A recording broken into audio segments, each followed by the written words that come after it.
Шалбардың замогы істемей қалды ма? Оны тез арада өз қолыңызбен ауыстыра аласыз. Сәлем достар, құрбылар, қыз-келіншектер. Келесі видеомда тар болып қалған шалбар белін қалай оңай кеңейтуге болатыны туралы айтатын боламын. Сол видеоны жіберіп алмас үшін қоңырауша лайк басып, каналыма тіркеліп кет.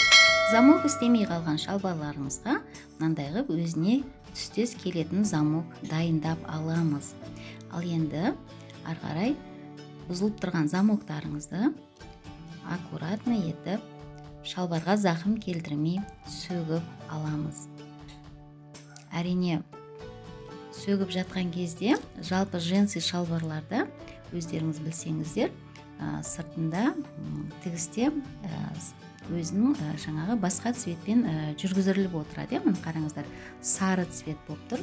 Мен қазір сөгіп жатырмын. Сол тігіліп тұрған сары жіп қатардың бірінші қатары қазір алынып кетеді, өйткені оған замок бастырылып тігіліп тұр. Ал енді біз сондай сары жіп дайындап аламыз. Қараңыздар, бірінші қатары кетіп қалды, қазір осыдан замок шешіліп жатыр. Енді сол замокты сөгіп аласыздар да, қайтадан дайындап қойған замоктарыңызды тура солай етіп сол орынға қайтадан жайғастырасыздар.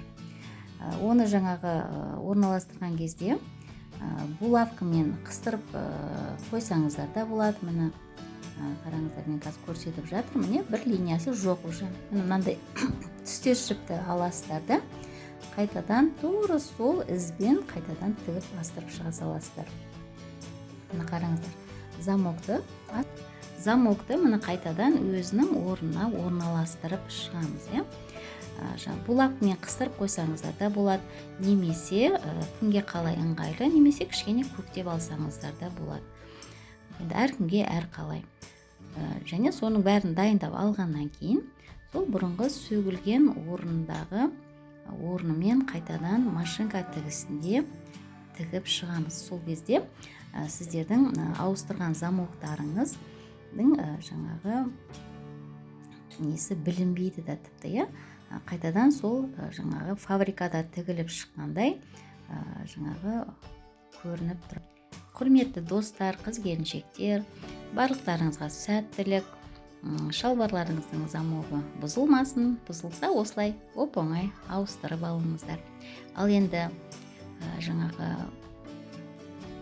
комментария жазып қалдырсаңыздар да болады, немесе жаңағы пікір алмасамыз деп жатсаңыздар, мен телефон номерімді қалдырамын. Қыз-келіншектер хабарласып жаңағы кеңес алсаңыздар болады.